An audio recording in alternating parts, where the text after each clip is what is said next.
Hey, Izzy, FigLeaf Yoga and Fitness, FigLeaf.Fit, and this video is for my Fit Food Transformation group.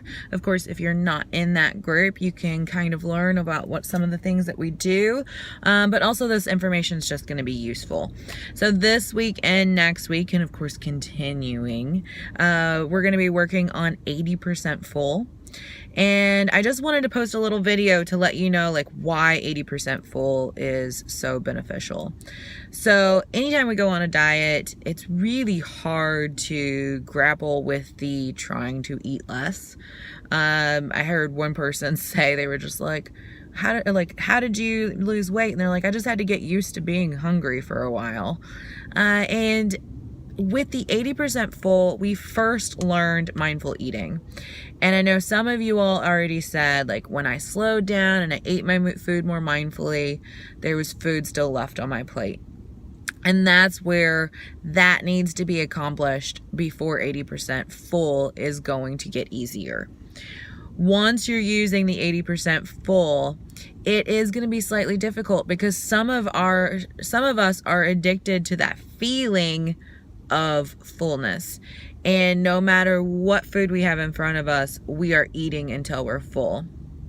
Of course, there's other ways to work around that, like Weight Watchers and stuff like that. They do some things like eat as many green beans as you want and then eat, whatever it is you're gonna most likely binge on.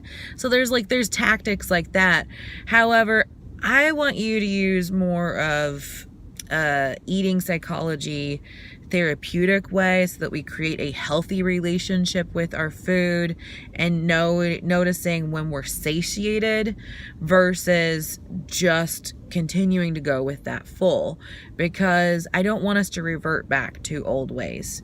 Now, reasons why we want to work more on eating psychology and the things behind everything is because at some point in your program, you're going to get stressed. A holiday is going to come up. Like something is going to derail you from your normal life and you're going to revert back to whatever was comfortable. But if you've gone through the work of understanding the why on why you do things, it's going to be a lot easier. And I'm not saying it's not going to be hard, but it's going to be a lot easier for you to say, no, I know what this is. Like, I know why. So there is another video on how you can use yoga and meditation to help with cravings. So cravings could be multiple things, and we start with food because this is our Fit Food program. But that can also be like shopping. That can also be on binging on Netflix. So you're creating a distraction. It's really easy to get caught up in eating to 100%, 120% full when you are wrapped up in emotions that are in your head. So again, that's why the mindful eating comes so much into play. Now, I want to talk about this fullness. Does that eventually go away? That craving for fullness? Yes, I remember going through this phase. Like, I remember just craving and wanting to be full and going, oh my gosh, like, when is Thanksgiving coming? Because I wanted that feeling. However, I am here to tell you that does go away. And then you start to reassociate things. So for me now, like, the feeling of full really isn't that pleasant of a feeling for me anymore. It makes me feel sluggish because now I know, and I've correlated the feeling of being light and having energy with eating light and eating multiple meals throughout the day. And that is, I'm here to tell you too, like, just because you're going to 80% full doesn't mean you're eating less food for the whole day, but maybe you're eating more frequent meals. And that's great, because when we eat just a couple of really big meals and we get ourselves full and we go on this like binge and fast, we've got these huge spikes of blood sugar levels. And that also correlates to our mood. So like, if we want to be nicer and more stable in our mood, then having these like little ups and downs, throughout the day is going to be a lot better. Like if you think about your mood just doing this versus this, so that's going to help with like anxiety, depression, crankiness, tiredness, having those big dips in blood sugar levels and everything else. Not to mention too, just your body can only process so many calories at one time.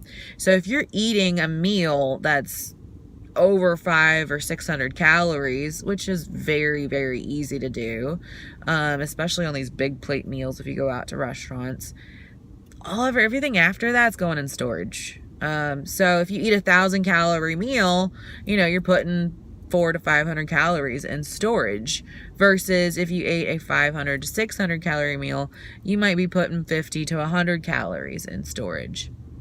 Now what also happens is, you know, some people are like, oh, well, I started doing this and I gained a little bit of weight, or you might have gotten inflamed. Know that there's a transition period for everything. Your body has to get used to it. So if your body's used to having this up and down and it's used to like having to store a whole bunch of stuff, it might go through this transition where you might feel like you're gaining a little bit of weight for a week. And then maybe after 2 weeks, it's just like, bam, your body clicked and everything's going great.